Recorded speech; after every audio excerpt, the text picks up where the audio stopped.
네.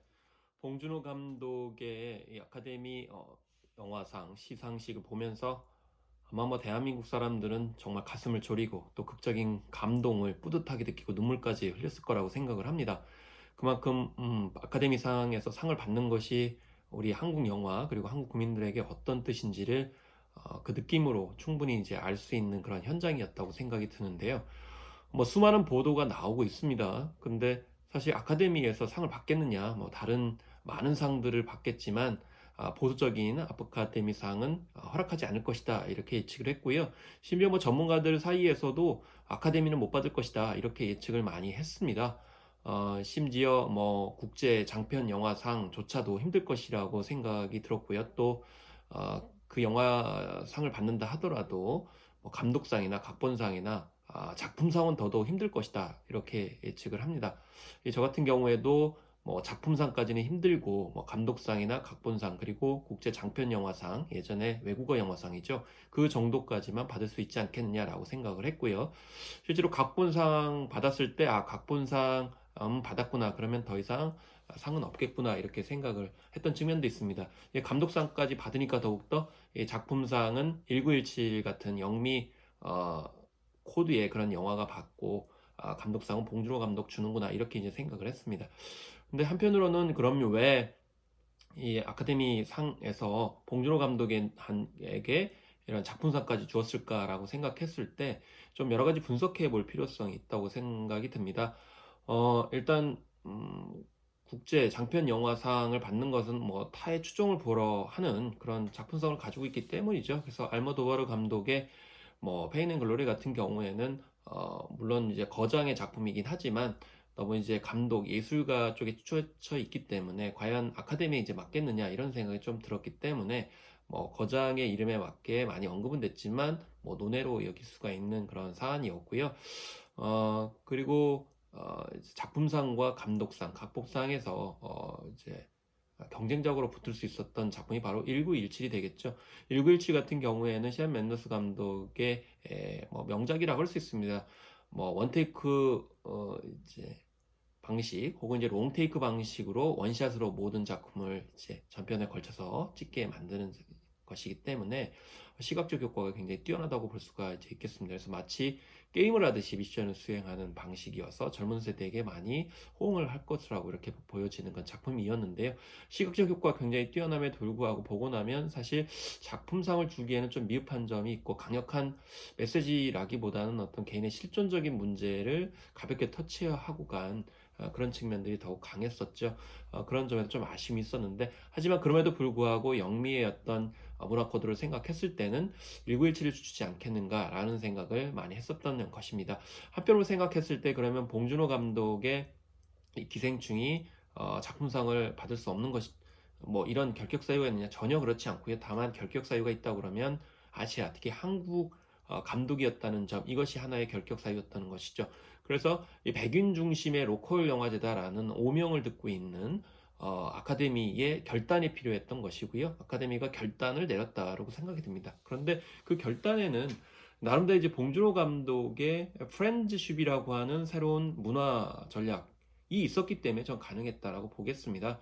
일단 옥자 이야기부터 하면 이제 옥자를 이제 제작을 했을 때 이 옥자 영화를 어디다 개봉을 했냐면 그 일반 극장에서 개봉을 먼저 하지 않았죠. 넷플릭스라고 하는 OTT에서 먼저 개봉을 했습니다. 그것은 이제 미국 기업이기 때문에 미국 쪽에서는 굉장히 우호적으로 바라봤죠. 그렇지만 유럽에서는 긍정적이지 않았습니다. 왜냐하면 칸 영화제를 비롯한 그런 유수의 영화제들은 사실 극장주의 힘으로 버티고 있었거든요.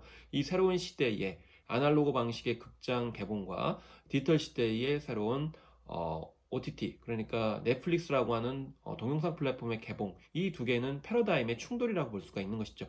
결국 칸 영화제는 옥자의 작품성이 있음에도 불구하고 상을 하나도 주지 않았습니다. 근데 이것이 어떻게 보면은 이제 반전의 이제 세옹지마의 결과를 낳았다고 저는 생각을 하는데요. 일단 칸 영화제 입장에서 봤을 때도 사실 작품성이 있는데 주지 못했던 것은 이제 미안함이 있었을 거라고 생각이 들고요. 그렇기 때문에 이번에 칸 영화제에서 황금종려상을 주는 저는 하나의 어떤 요인이 됐다라고 생각이 들고요. 물론 이제 작품성과 이제 대중성을 모두 다 갖추고 있었던 강력한 지점이 분명히 봉준호 감독에게 있었습니다. 그런 와중에 아카데미 같은 경우에는 작품성과 특히 이제 대중성이 높은 것을 굉장히 높이 치게 되는데, 특히 북미에서 2천억 원의 흥행 수익을 올렸고, 또 세계 개봉관에서 시작을 해서 지금 현재 600개, 1000개 이상으로 개봉을 늘려가지고 많이 이제 관객들에게 친숙해졌죠. 그래서 이런 대중적인 어떤 흥행성도 아카데미에서 굉장히 중요하기 때문에 유럽에서 작품성 인정받았죠. 그리고 미국에서 흥행했죠. 이렇기 때문에 아카데미는 거부할 수가 없는 것이고요. 또 한편으로는 봉준호 감독은 그동안 뭐 유럽과 영미 영화인들과 계속 지속적인 교류를 해왔습니다. 같이 이제 영화 작업도 해왔고, 또 할리우드 배우들도 기용을 했고요. 그래서 콜라보와 코워킹을 많이 한 그런 상황이고, 또 그들의 어떤 원작을 가져다가 작품화하기도 했죠. 뭐 설국열차 같은 경우 마찬가지로 그들의 작품을 우리 방식으로 이제 적용을 했죠. 더구나 이제 옛날처럼 우리 영화들이 뭐 서편제나 뭐 취하선처럼 우리 것이 세계적인 것이다, 이렇게 우리 것만 강변한 것이 아니고 세계의 어떤 보편적인 화두들을 적극적으로 끌어들였죠. 옥자 같은 경우는 어떤 생명사상 혹은 이제 바이오 공학의 문제점을 지적하기도 했었고요. 설국열차는 인류와 환경 문제 등을 통해 가지고 개구 문제까지도 다뤘던 그런 작품이었습니다. 그리고 이번에 기생충 같은 경우에도 빈부격차 문제를 다루면서 단순히 어떤 유럽식의 어떤 부자 중심의 그런 체제에 대한 비판에만 그친 것도 아니고요. 또 미국처럼 부자를 우월하게만 보는 관점이 아니고 그 두 개를 어떤 동양적인 음양 조화 사상 같은 어떤 방식으로 조율하고 그런 것들을 우리들만의 방식으로 이제 대안적으로 제시를 했다는 점에서 높이 평가를 받았다라고 생각이 들고요. 이 봉준호 감독의 프렌즈십이라고 하는 수평대등한 그런 관계는 그런 설정은 수상소감에서도 많이 드러났습니다. 뭐냐면 수상소감에서 뭐 영화를 배울 때 어떤 책을 읽었는데 거기에는 개인적인 것이 가장 창의적인 것이다, 이런 대목을 이제 언급을 하거든요. 그것이 바로 거장 마틴 스콜세지의 감독의 책이었다라고 하면서 같은 경쟁자이자 명장인 감독에 대해서 굉장히 존중하는 그런 모습을 보여서 마틴 스콜세지 감독이 또 환호하고 굉장히 환한 웃음으로 화답하는 것을 보였습니다. 또 텍사스 전기톱 살인 사건 같은 뭐 그런 작품을 언급하는 것도 굉장히 의미가 있었습니다. 전기톱으로 허용을 한다면은 이 5조각으로 내주고 싶다, 이렇게 했는데 그 이유는 바로 경쟁, 뭐 토드와 샘 맨더스에게 나눠주고 싶다, 이렇게 하면서 그냥 경쟁자가 아니고 우리는 영화인이고 또 하나의 언어를 통해 가지고 같이 공유하는 그런 세계관을 같이 나누면서도 메시지를 함께 좋은 세상을 바라는 그런 존재가 아니겠는가, 이렇게 얘기를 하면서 일종의 프렌즈십 그리고 동반자적인 관계임을 서로 공유를 하니까 결국 이것은 이제 뭐 봉준호 감독이 뭐 상을 차지했다, 뭐 누가 뺏었다, 이런 것이 아니고 하나의 영화인이라는 것을 충분히 보여줬기 때문에 작품상이나 감독상이나 각본상 그리고 뭐 국제 장편 영화상을 주는 것이 그렇게 낯설지 않다, 이렇게 얘기를 할 수가 있는 것이겠죠. 그래서 앞으로도 마찬가지로 봉준호 감독의 영화가 미래지향적일 수 있는 것이 바로 매체 수단이나 어떤 작업하는 방식들이